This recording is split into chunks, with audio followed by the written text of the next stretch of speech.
ನಮಸ್ಕಾರ ವೀಕ್ಷಕರೇ, ಇಂಡಿಯನ್ ಟಿವಿಗೆ ಸ್ವಾಗತ. ನಾನು ಪವನ್ ದೇಶಪಾಂಡೆ. ರೈಲು ಮಾರ್ಗಕ್ಕೆ ಆಗ್ರಹಿಸಿ ಪ್ರತಿಭಟನೆ ಮತ್ತು ಧರಣಿ ಸತ್ಯಾಗ್ರಹ. ಬೆಳಗಾವಿ ಜಿಲ್ಲೆ ಸವದತ್ತಿ ಯಲ್ಲಮ್ಮ ಕ್ಷೇತ್ರಕ್ಕೆ ರೈಲ್ವೆ ಮಾರ್ಗ ಆಗಬೇಕೆಂದು ಆಗ್ರಹಿಸಿ ರೈಲ್ವೆ ಮಾರ್ಗ ಹೋರಾಟ ಸಮಿತಿ ವತಿಯಿಂದ ಡಿಸೆಂಬರ್ 16ರಂದು ಪಟ್ಟಣದ ಎಪಿಎಂಸಿಯಿಂದ ತಹಶೀಲ್ದಾರ್ ಕಚೇರಿವರೆಗೂ ಪ್ರತಿಭಟಿಸಿ ತಹಶೀಲ್ದಾರ್ ಮುಖಾಂತರ ಮುಖ್ಯಮಂತ್ರಿ ಸಿದ್ದರಾಮಯ್ಯನವರಿಗೆ ಮನವಿ ಸಲ್ಲಿಸಿ ಬೆಳಗಾವಿ ಅಧಿವೇಶನ ಮುಗಿಯುವವರೆಗೂ ಸವದತ್ತಿಯ ಗಾಂಧಿ ವೃತ್ತದ ಹತ್ತಿರ ರೈಲ್ವೆ ಹೋರಾಟದ ರಾಜ್ಯಾಧ್ಯಕ್ಷ ಕುತುಬುದ್ದೀನ್ ಖಾಜಿ ಧರಣಿ ಸತ್ಯಾಗ್ರಹ ಕುಳಿತುಕೊಂಡಿದ್ದಾರೆ. ಬಾಗಲಕೋಟೆ ಕುರ್ಚಿ ರೈಲು ಮಾರ್ಗ ಹೋರಾಟಗಾರ ಹಾಗೂ ರಾಜ್ಯ ರೈಲು ಮಾರ್ಗ ಹೋರಾಟ ಸಮಿತಿ ಅಧ್ಯಕ್ಷರಾದ ಕುತುಬುದ್ದೀನ್ ಖಾಜಿ ಅವರು ಸವದತ್ತಿ ಯಲ್ಲಮ್ಮ ದರ್ಶನವನ್ನು ಪಡೆದುಕೊಂಡು ಮೈಮೇಲಿದ್ದ ಬಟ್ಟೆಯನ್ನು ತೆಗೆದು ಅರೆನಗ್ನವಾಗಿ ಯಲ್ಲಮ್ಮ ದೇವಸ್ಥಾನದಿಂದ ಪಾದಯಾತ್ರೆ ಮೂಲಕ ಎಪಿಎಂಸಿ ಬಜಾರ್ ರೋಡ್ ಇನ್ನು ಅನೇಕ ಮಾರ್ಗವಾಗಿ ಬೆಳಗಾವಿ ಅಧಿವೇಶನ ಮುಗಿಯುವವರೆಗೂ ನಗರದಲ್ಲಿ ಧರಣಿ ಸತ್ಯಾಗ್ರಹ ಆರಂಭಿಸಿದ್ದಾರೆ. ಈ ಒಂದು ಹೋರಾಟದಲ್ಲಿ ಹಲವಾರು ಮುಖಂಡರು, ಮಠಾಧೀಶರು ಮತ್ತು ಬಾಗಲಕೋಟೆಯ ಚರಂತಿ ಮಠ ಶ್ರೀಗಳು ಆಶೀರ್ವಚನವನ್ನು ನೀಡಿದರು. ಈ ಸಂದರ್ಭದಲ್ಲಿ ರಾಮದುರ್ಗ ಹಾಗೂ ಸವದತ್ತಿ ರೈಲ್ವೆ ಹೋರಾಟ ಕ್ರಿಯಾ ಸಮಿತಿಯ ಮುಖಂಡರು, ಗಣ್ಯರು, ನ್ಯಾಯವಾದಿಗಳು, ರಾಜಕೀಯ ಮುಖಂಡರು ಇನ್ನಿತರರು ಉಪಸ್ಥಿತರಿದ್ದರು. ಯಲ್ಲಮ್ಮ ತಾಯಿ, ನಿನಗೆ ನಾನು ಪ್ರಶ್ನೆ ಮಾಡ್ತೀನಿ. ಇಡೀ ದೇಶದೊಳಗ ಪ್ರಧಾನಮಂತ್ರಿ ಹಿಡ್ಕೊಂಡು ಇಡೀ ರಾಜ್ಯದ ಮುಖ್ಯಮಂತ್ರಿ, ರಾಜ್ಯದ ಮಂತ್ರಿ ಮಂಡಳ, ನಿನ್ನ ಭಕ್ತರು, ನಿನ್ನ ಸೇವಕರು, ನಿನ್ನ ಮೇಲೆ ಅಪಾರವಾದಂತ ಭಕ್ತಿಯನ್ನ ಇಟ್ಕೊಂಡ ತಾಯಿ ನೀನು ನನಗೆ ಬಾಗಲಕೋಟೆಯಿಂದ ಯಾಕೆ ಕರೆಸ್ಕೊಂಡಿ? 50 ವರ್ಷಗಳಿಂದ ನಿನ್ನ ಭಕ್ತರು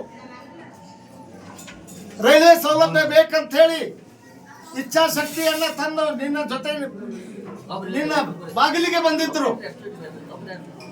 ಆದ್ರೆ ರಾಜ್ಯದ ಮುಖ್ಯಮಂತ್ರಿ ಸಿದ್ದರಾಮಯ್ಯನವರು ದರ್ಶನಕ್ಕೆ ಬಂದಾಗ ಕೂಡ ಅವ್ರಿಗೂ ನೀನು ಹೇಳಿಲ್ಲ. ದೇಶದ ಪ್ರಧಾನಮಂತ್ರಿ ನರೇಂದ್ರ ಮೋದಿ ಮತ್ತು ಸರ್ಕಾರದ ಆಡಳಿತ ಮಂಡಳಿಯಲ್ಲಿ ಯಾರಿಗೂ ಹೇಳಲಾರ್ದೆ ನಾವೊಂದು ಸಾಮಾನ್ಯ ಮನುಷ್ಯ, ಅದು ನಾನು ನಿಮ್ಮ ಧರ್ಮಕ್ಕೂ ಸೇರಿದವನಲ್ಲ, ನಾ ಇಸ್ಲಾಂ ಧರ್ಮಕ್ಕೆ ಸೇರಿದವನು ನೀನು ಆಯ್ಕೆ ಮಾಡಿ ನಿನ್ನ ರೈಲ್ವೆ ಸೌಲಭ್ಯ ಪಡೆಯುವ ಇಚ್ಛಾಶಕ್ತಿ ತೋರಿದ ನಿನಗೆ ಧನ್ಯವಾದಗಳು ತಾಯಿ, ಧನ್ಯವಾದಗಳು. ಅದರಂತೆ ನಿನ್ನ ಕರೆಯ ಮೇರೆಗೆ ನಾನು ನಿನ್ನ ಸನ್ನಿಧಿಗೆ ಬಂದಿದ್ದೇನೆ. ನೀ ಬಾ. ನನ್ನ ಶಕ್ತಿ ಅಲ್ಲದು, ಸರ್ಕಾರಕ್ಕೆ ಮಣಿಸುವ ಶಕ್ತಿ ನನ್ನದಲ್ಲ, ನಿನ್ನ ಶಕ್ತಿ. ನೀನು ಬಂದು ನನ್ನ ಬೆನ್ನ ಮೇಲೆ ನಿಂದರು, ನೀ ಆಶೀರ್ವಾದ ಮಾಡು. ರಾಜ್ಯದ ಮುಖ್ಯಮಂತ್ರಿ ಬಂದು ನಿನ್ನ ರೈಲ್ವೆ ಸೌಲಭ್ಯ ದೊರಕಿಸ್ಕೊಡ್ತಾರ ಅಂತ ಹೇಳಿ ಒಂದು ಸವಾಲನ್ನು ಹಾಕ್ತೀನಿ ಯಲ್ಲಮ್ಮ ತಾಯಿ ನಿನಗೆ. ಈ ರೈಲ್ವೆ ಸಾರಿಗೆ ಬಹಳ ಅನುಕೂಲವಾಗಿದೆ, ಪ್ರತಿಯೊಬ್ಬರಿಗೂ ಅನುಕೂಲವಾಗಿದೆ. ವ್ಯಾಪಾರಸ್ಥರಿಗಾಗಿರ್ಬೋದು, ರೈತರಿಗಾಗಿರ್ಬೋದು, ಮಕ್ಕಳಿಗಾಗಿರ್ಬೋದು, ವಿದ್ಯಾರ್ಥಿಗಾಗಿರ್ಬೋದು, ಪ್ರತಿಯೊಬ್ಬರಿಗೂ ಅನುಕೂಲವಾಗಿದೆ ಅಂತ ಈ ಸಂದರ್ಭದಲ್ಲಿ ಏರ್ಪಡಿಸಿ, ಅದೇ ರೀತಿಯಾಗಿ ನಮ್ಮ ಸವದತ್ತಿಯ ಯಲ್ಲಮ್ಮ ಕ್ಷೇತ್ರಕ್ಕೆ ಪ್ರತಿ ವರ್ಷ 1.5 ಕೋಟಿ ಜನ ಭಕ್ತಾದಿಗಳು ಆಗಮಿಸಿ ದರ್ಶನವನ್ನು ಪಡೆದು ಪುನೀತರಾಗ್ತಿದ್ದಾರೆ. ಇಂತಹ ಒಂದು ಶಕ್ತಿಯ ಸ್ಥಳದಲ್ಲಿ ನಮಗೆ ರೈಲ್ವೆ ಅತ್ಯವಶ್ಯಕವಾಗಿತ್ತು. ಯಾವ ರೀತಿ ನಾವು ಉತ್ತರ ಭಾರತ ಹಾಗೂ ನಮ್ಮ ದಕ್ಷಿಣ ಭಾರತಕ್ಕೆ, ನಮ್ಮ ತೀರ್ಥ ಕ್ಷೇತ್ರವಾಗಿರುವ ಎಲ್ಲ ಕ್ಷೇತ್ರಕ್ಕೆ ನಾವು ಯಾವ ರೀತಿ ರೈಲ್ವೆ ಮಾರ್ಗ ಮುಖಾಂತರ ನಾವು ದರ್ಶನವನ್ನು ಪಡಿತೇವೆ, ಅದೇ ರೀತಿಯಾಗಿ ಅದೇ ಒಂದು ಈಕ್ವಲ್ ಆಗಿ ಈ ಒಂದು ದೇವಸ್ಥಾನ, ಈ ತಿರುಪತಿ ಮಾದರಿಯ ದೇವಸ್ಥಾನ ಯಾವ್ದಾದ್ರೂ ಇದ್ರೆ ಅದು ಯಲ್ಲಮ್ಮ ಮತಕ್ಷೇತ್ರ ಅಂತ ಈ ಸಂದರ್ಭದಲ್ಲಿ ಹೆಮ್ಮೆಯಿಂದ ಹೇಳ್ಕೋಬೇಕಾಗ್ತದೆ ಬಂಧುಗಳೇ. ಯಾಕಂದ್ರೆ ಇಂಥ ಒಂದು ಸ್ಥಳಕ್ಕೆ ಸಾವಿರಾರು ಜನ, ಲಕ್ಷಾಂತರ ಜನ ಆಗಮಿಸಿ ದರ್ಶನ ಪಡೆದು ಬೇರೆ ಬೇರೆ ರಾಜ್ಯದಿಂದ ಆಗಮಿಸಿರ್ತಕ್ಕಂಥ ಎಲ್ಲ ಜನರಿಗೆ ಅನುಕೂಲ ಯಾವ್ದಾದ್ರೂ ಆಗ್ಬೇಕಂದ್ರೆ ಅದು ರೈಲ್ವೆ ಮಾರ್ಗ. ಅದೇ ರೀತಿಯಾಗಿ ನಮ್ಮ ಕರ್ನಾಟಕ ಗಣ ಸರ್ಕಾರ ಕೂಡ ಅಷ್ಟೇ ಒಂದು ಈ ಅಭಿವೃದ್ಧಿಗಾಗಿ ಉತ್ಸಾಹವಾಗಿ ಕೆಲಸ ಮಾಡ್ತಿದೆ. ಈಗಾಗಲೇ ನಮ್ಮ ಸ್ಥಳೀಯ ಶಾಸಕರು, ಪ್ರೀತಿ ಅನ್ನನಾದ ವಿಶ್ವಾಸ ವೈದ್ಯರು ಕೂಡ ಒಂದು ಛಲವನ್ನು ಬಿಡದೆ ಆ ಒಂದು ಪ್ರಾಧಿಕಾರವನ್ನು ಮಾಡಿ, ಯಾಕಂದ್ರೆ ಮೊದಲೇ ಹಂತದಲ್ಲಿ ರಿಜೆಕ್ಟ್ ಆಗಿತ್ತು.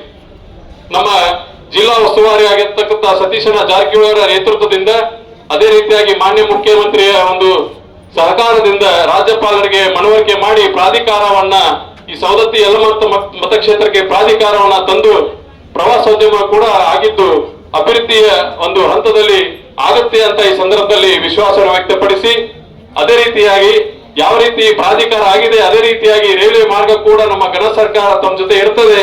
ಯಾವುದೇ ರೀತಿಯಾಗಿ ಒಂದು ಭೂಮಿ ಕೊಡೋದಾಗಿರ್ಬೋದು, ಸಾರ್ವಜನಿಕರ ಒಂದು ಯಾವುದೇ ರೀತಿ ಸ್ಥಳ ಹೋಗುವ ಒಂದು ಆ ಒಂದು ಬಗೆಹರಿಸುವ ನಿಟ್ಟಿನಲ್ಲಿ ತಮ್ಮ ಜೊತೆ ನಮ್ಮ ರಾಜ್ಯ ಸರ್ಕಾರ ಆಗಿರ್ಬೋದು, ಈ ಭಾಗದ ಶಾಸಕರು ಕೂಡ ತಮ್ಮ ಜೊತೆ ಇರ್ತಾರೆ, ನಾನು ವೈಯಕ್ತಿಕವಾಗಿ ತಮ್ಮ ಜೊತೆ ಇರ್ತೀನಿ ಅಂತ ಈ ಸಂದರ್ಭದಲ್ಲಿ ಮಾತನ್ನು ಕೊಟ್ಟು, ಬಂಧುಗಳೇ, ಈ ಹೋರಾಟ ರೈಲ್ವೆ ಬೇಕು ಸವಲತ್ತಿಗೆ ಅನ್ನುವಂಥ ಮಾತು 1996ರಲ್ಲಿ ಸನ್ಮಾನ್ಯ ಶಿವಾನಂದ ಚೌಧರಿ ಅವರು ಈ ಭಾಗದ ಸಂಸದರಾಗಿದ್ದರು, ಲೋಕಸಭಾ ಸದಸ್ಯರಾಗಿದ್ದರು. ಅಷ್ಟೇ ಅಲ್ಲದೆ ಜನತಾದಳದ ಲೋಕಸಭೆಯಲ್ಲಿ ಅಧ್ಯಕ್ಷರೂ ಆಗಿದ್ದರು. ಅವರು ದೇವೇಗೌಡರ ಮೇಲೆ ಒತ್ತಾಯ ತಂದು, ಆಗಿನ ಪ್ರಧಾನಮಂತ್ರಿ ದೇವೇಗೌಡರ ಮೇಲೆ ಒತ್ತಾಯ ತಂದು ರಾಮವಿಲಾಸ್ ಪಾಸ್ವಾನ್ ರೈಲ್ವೆ ಮಂತ್ರಿ ಆಗಿದ್ದರು. ಅವ್ರನ್ನೆಲ್ಲ ಕರೆದುಕೊಂಡು ಬಂದು ಈ ಒಂದು ಸವದತ್ತಿಯ ಕ್ರೀಡಾಂಗಣ ಉದ್ಘಾಟನಾ ಸಂದರ್ಭದಲ್ಲಿ ಸವದತ್ತಿ ಮತ್ತು ಬೆಳಗಾಂ ರೈಲ್ವೆ ಸರ್ವೆ ಕೂಡ ಪ್ರಾರಂಭ ಆಯಿತು. ಮುಂದೆ ಆ ವರದಿ ಯಾವ ರೀತಿ ಬಂತು ಅನ್ನೋದು ಗೊತ್ತಾಗಲಿಲ್ಲ. ಇವತ್ತು ಬೆಳಗಾವಿಂದ ಕಿತ್ತೂರಿಂದ ಈ ಕಡೆ ಬರ್ಬೋದಾಗಿತ್ತು. ಅದೇನೇ ಇರಲಿ, ಇವತ್ತು ಇದೊಂದು ಹೊಸ ಮಾರ್ಗ, ಬಾಗಲಕೋಟೆಯಿಂದ ಕುಡ್ಚಿಯ ಮಾರ್ಗ ಇದೆ. ಇದು ಸವದತ್ತಿ ಮತ್ತು ರಾಮದುರ್ಗ ಮತ್ತು ಆ ಭಾಗದಿಂದ ಅಂದ್ರೆ ನೇರವಾಗಿ ಮೆರಜಕ್ಕೆ ಹೋಗಿ ಆಮೇಲೆ ಮಹಾರಾಷ್ಟ್ರ, ಉತ್ತರ ಕರ್ನಾಟಕ, ಉತ್ತರ ಭಾರತಕ್ಕೆ ಪ್ರವಾಸ ಮಾಡಲಿಕ್ಕೆ ಇದು ಅಷ್ಟೇ ಸೂಕ್ತವಾದಂಥ ಮಾರ್ಗ ಅಂತ ಹೇಳ್ಬೇಕಾಗ್ತದೆ. ಈ ಮಾರ್ಗ ಯಶಸ್ವಿ ಆದ್ರೆ ಇವತ್ತು ನಮಗೆ ದಕ್ಷಿಣ ಭಾರತಕ್ಕೂ ಈಸಿಯಾಗಿ ಹೋಗ್ಬೋದು, ಉತ್ತರ ಭಾರತಕ್ಕೂ ಈಸಿಯಾಗಿ ಹೋಗ್ಬೋದು. ಈ ಒಂದು ರೈಲ್ವೆ ಅನುಕೂಲತೆಗಳು ಅವಶ್ಯಕತೆ ಇದೆ. ರಾಮದುರ್ಗದಲ್ಲಿ ಕಳೆದ 20 ವರ್ಷಗಳಿಂದ ರೈಲ್ವೆ ಮಾರ್ಗ ಆಗಲೇಬೇಕನ್ನುವಂತ ನಿಟ್ಟಿನಲ್ಲಿ ಹೋರಾಟಗಳನ್ನ ಮಾಡುತ್ತಾ ನಾವು ಬಂದಿದ್ವಿ. ಆದ್ರೆ ಕಾರಣಾಂತರದಿಂದ ಅವತ್ತಿನ ಎಲ್ಲ ಮುಖಂಡರು ಅದನ್ನ ಫಾಲೋ ಅಪ್ ಮಾಡದೇ ಇರುವುದರಿಂದ ಸ್ವಲ್ಪ ಅದು ಇದಕ್ಕೆ ಬರಲಿಲ್ಲ. ನಾವು ಮೊನ್ನೆ ನವೆಂಬರ್ 12ನೇ ತಾರೀಕಿಗೆ ಏನು ಒಂದು ಹೋರಾಟ ಮಾಡಿದೀವಿ. ಅವಾಗ ಆ ಹೋರಾಟದ ಭಾಗವಾಗಿ ಬೆಳಗಾಂ ಜಿಲ್ಲೆಯ ಮತ್ತು ಬಾಗಲಕೋಟೆ ಜಿಲ್ಲೆಯ ಎಲ್ಲಾ ಸಂಸತ್ ಸದಸ್ಯರಿಗೆ, ಎಂಎಲ್ಎಗಳಿಗೆ, ವಿಧಾನ ಪರಿಷತ್ ಸದಸ್ಯರಿಗೆ, ರಾಜ್ಯಸಭಾ ಸದಸ್ಯರಿಗೆ ಮನವಿಗಳನ್ನ ಕೊಡುವುದರ ಮೂಲಕ ಪಾರ್ಲಿಮೆಂಟ್ ನಲ್ಲಿ ನಡೆಯುವಂತಹ ಚಳಿಗಾಲ ಅಧಿವೇಶನದಲ್ಲಿ ಮತ್ತು ಬೆಳಗಾಂನಲ್ಲಿ ನಡೆಯುವಂತಹ ಚಳಿಗಾಲ ಅಧಿವೇಶನದಲ್ಲಿ ಈ ರೈಲ್ವೆ ಮಾರ್ಗಕ್ಕಾಗಿ ಧ್ವನಿ ಎತ್ತಬೇಕಂತ ಹೇಳಿ ನಾವು ಈಗಾಗಲೇ ಅವಾಗ ಎಚ್ಚರಿಕೆಯನ್ನ ಕೊಟ್ಟಿವಿ. ನಾವು ಈಗೂ ಎಚ್ಚರಿಕೆಯನ್ನು ಕೊಡಾಕತ್ತೀವಿ. ನಾವು ರೈಲ್ವೆ ಮಾರ್ಗಕ್ಕಾಗಿ ನೀವು ಅಲ್ಲಿ ಧ್ವನಿ ಎತ್ತಲಿಲ್ಲ ಅಂತಂದ್ರೆ ಇಲ್ಲಿ ಸವದತ್ತಿಯಲ್ಲಿ ನಡೆಯುವಂತ ಏನು ಹೋರಾಟ ಐತಿ ಅದು ಉಗ್ರ ರೂಪ ತಾಳ್ತೈತಿ ಅನ್ನುವಂಥದ್ದು ಈಗಾಗಲೇ ಗೊತ್ತಾಗ್ಬಿಟ್ಟೈತಿ. ರೈಲ್ವೆ ಮಾರ್ಗ ಆಗ್ಲೇಬೇಕು, ನಾವು ಹಂಗೆ ಕೇಳಾಕತ್ತಿಲ್ಲ. ಈಗ ಲೋಕಾಪುರದವರೆಗೆ ಅಂದ್ರೆ ಬಾಗಲಕೋಟದಿಂದ ಕುಡ್ಚಿವರೆಗೆ ಒಂದು ರೈಲ್ವೆ ಮಾರ್ಗ ಆಗೈತಿ. ಅದರ ರೂವಾರಿ ಕುತುಬುದ್ದೀನ್ ಕಾಜಿ ಅವರು ಇಲ್ಲಿದ್ದಾರೆ. ಈಗ ಲೋಕಾಪುರವರೆಗೆ ಟ್ರೈನ್ ಬಂದ್ಬಿಟ್ಟೈತಿ. ಈಗ ಮುಂದೆ ಕುಡ್ಚಿವರೆಗೆ ಕೆಲಸ ಪ್ರಾರಂಭ ಆಗೈತಿ. ಇಲ್ಲಿ ಏನು ಲೋಕಾಪುರಕ್ಕೆ ಬಂದೈತಿ, ಲೋಕಾಪುರದಿಂದ ಶಿವಸಂಗಿ ಕಾಳಮ್ಮ ದೇವಿ, ಪ್ರಸಿದ್ಧ ಕಾಳಮ್ಮ ದೇವಿ, ಅಲ್ಲಿಂದ ಯಲ್ಲಮ್ಮ ದೇವಿ, ಇಲ್ಲಿಂದ ಏನೈತಿ ಧಾರವಾಡ ಕೂಡಿಸ್ಬೇಕಂತ ಹೇಳಿ ನಾವು ಕೇಳಾಕತ್ತೀವಿ. ಇದು ಹೀಗೆ ಕೇಳಾಕತ್ತಿದ್ದಲ್ಲ, ನಾವು 2016-17 ಇಸ್ವಿ ಒಳಗ ಸರ್ವೆ ಆಗೈತಿ. ಲೋಕಾಪುರದಿಂದ ರಾಮದುರ್ಗ, ಸಿರಿಸಂಗಿ, ಸವದತ್ತಿ, ಧಾರವಾಡ ಸರ್ವೆ ಆಗಿದ್ದೈತಿ. 2019ರಲ್ಲಿ ಇದು ಕ್ರಿಯಾ ಯೋಜನೆನೂ ಆಗಿದ್ದೈತಿ. ಯಾಕೆ ನೀವು ಕೆಲಸ ಪ್ರಾರಂಭ ಮಾಡಲಿಲ್ಲ ಅಂತ ಹೇಳಿ ನಾವು ಪ್ರಶ್ನೆ ಮಾಡ್ಬೇಕಾಗಿತ್ತು. ಅಷ್ಟೇ ಪ್ರಶ್ನೆ ಮಾಡ್ಬೇಕಾಗಿತ್ತೆ. ಇಲ್ಲ ಫೈಲ್ ಅನ್ನು ನೀವು ಮರ್ತ್ ಕ್ಯಾಸ ಇಟ್ಟಿದ್ರೆ ಅದು ಧೂಳ ಜಾಡಿಸ್ರಿ, ಆ ರೈಲ್ವೆ ಮಾರ್ಗವನ್ನ ಮಾಡ್ಲೇಬೇಕನ್ನುವಂತ ಒಂದು ಒತ್ತಾಯ ಇವತ್ತ ನಾವು ಮಾಡ್ಬೇಕಾಗೈತಿ. ಆಗಲೇ ಮಾತಾಡುವಾಗ ನಮ್ಮ ಶಾಸಕರಾದಂತ ವೈದ್ಯವರ ಸಹೋದರರು ಮಾತಾಡಿದ್ರು. ಇದ್ರ ಬಗ್ಗೆ ನಾವು ಪೂರ್ತಿಯಾಗಿ ಬೆಂಬಲ ಇದೀವಿ ಅಂತ ಹೇಳಿ. ಬೆಂಬಲ ಅಷ್ಟೇ ಅಲ್ಲ ಸರ್, ದಯವಿಟ್ಟು ಶಾಸಕರಿಗೆ ಇಲ್ಲಿಂದಲೇ ಫೋನ್ ಮಾಡಿ ತಿಳಿಸಬೇಕು. ಶೂನ್ಯ ವೇಳೆಯಲ್ಲಿ ಈ ಸವದತ್ತಿಯಲ್ಲಿ ನಡೆದಂತ ಧರಣಿ ಸತ್ಯಾಗ್ರಹ ಬಗ್ಗೆ ಅವರಿಗೆ ಮನವರಿಕೆ ಮಾಡಬೇಕು. ಆ ಮನವರಿಕೆ ಮಾಡಿದ ತಕ್ಷಣನೇ ಅವರು ಮುಖ್ಯಮಂತ್ರಿ ಅವ್ರ ಜೊತೆ ಮಾತಾಡಿಕೆ ಈ ರೈಲ್ವೆ ಮಾರ್ಗ ಆಗಲಿಕ್ಕೆ ಎಷ್ಟು ಭೂಮಿ ಬೇಕು ಅದನ್ನ ನಾವು ಕೊಡ್ತೀವಿ ಅಂತ ಹೇಳಿ ಒಂದು ಪತ್ರ ಕೊಟ್ರೆ ಸಾಕು, ನಮ್ಮ ಹೋರಾಟ ಗೆದ್ದಂಗ್ರೆ. ಅದು ಭೂಮಿ ಯಾವಾಗ ಸಿಗ್ಲಿ ನಮಗೆ ಸರ್ವೆ ಚಾಲು ಆಕತ್ತೆ ಅನ್ನುವಂಥದ್ದು. ಯಾಕಂತಂದ್ರೆ ರೈಲ್ವೆ ಮಾರ್ಗ ಅತಿ ಅವಶ್ಯಕ ಇದೆ. ಯಾಕಂತಂದ್ರೆ ಆಂಧ್ರ ಪ್ರದೇಶ, ತಮಿಳುನಾಡು ಮತ್ತು ಮಹಾರಾಷ್ಟ್ರದಿಂದ ಬಹಳಷ್ಟು ಜನ ಯಲ್ಲಮ್ಮ ದೇವಿಯ ಭಕ್ತರು ಇಲ್ಲಿ ಬರ್ತಾರೆ. ಪ್ರತಿ ವರ್ಷ ಇಲ್ಲೇ ಜಾತ್ರೆ, ಪ್ರತಿ ದಿನಾನು ಇಲ್ಲೇ ಜಾತ್ರೆ ಇದ್ದಂಗ ಆ ಜನರಿಗೆ ಅನುಕೂಲಕ್ಕಾಗಿ ಇವತ್ತ ರೈಲ್ವೆ ಮಾರ್ಗನ ನೀವು ಕೊಡಬೇಕು. ನೀವು ನಿಜವಾಗಿ ನೀವು ಹೇಳ್ತಿದ್ರು ಮುಖ್ಯಮಂತ್ರಿ ಅವರು, ಅದು ತಿರುಪತಿಯ ಮಾದರಿಯಲ್ಲಿ ನಾವು ಅಭಿವೃದ್ಧಿ ಮಾಡ್ತೀವಿ ಅಂತ ಹೇಳಿ.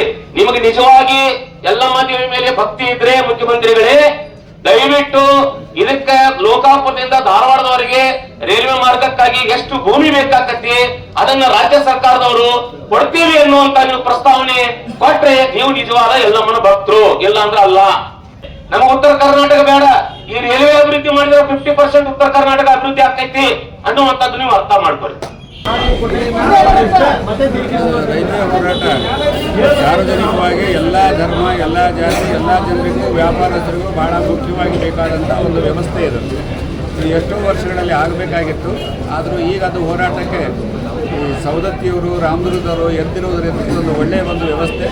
ಭಾಳ ಸಮಾಧಾನವಾಗಿ ಶಾಂತತೆಯಿಂದ ನಾನು ಈಗಾಗಲೇ ಹೇಳಿದಂತೆ ರೋಡ್ಗಳನ್ನು ತಡೆಯೋದಾಗಲಿ, ರೈಲುಗಳನ್ನು ತಡೆಯೋದಾಗಲಿ, ಕಾಯ್ದೆ ಒಳಗೆ ಏನಿರ್ತೈತೆ ಆ ವ್ಯವಸ್ಥೆಯನ್ನು ಇಟ್ಟುಕೊಂಡು ಅದನ್ನು ವ್ಯವಸ್ಥಿತವಾಗಿ ನಾವು ತಡೆಯೋದ್ರಿಂದ ಜನರಿಗೂ ಕಲ್ಯಾಣ ಆಗುತ್ತೆ, ನಮ್ಮ ಕೆಲಸವೂ ಆಗ್ತಕ್ಕಂಥ ವ್ಯವಸ್ಥೆಗಳು ಬರ್ತಾವೆ.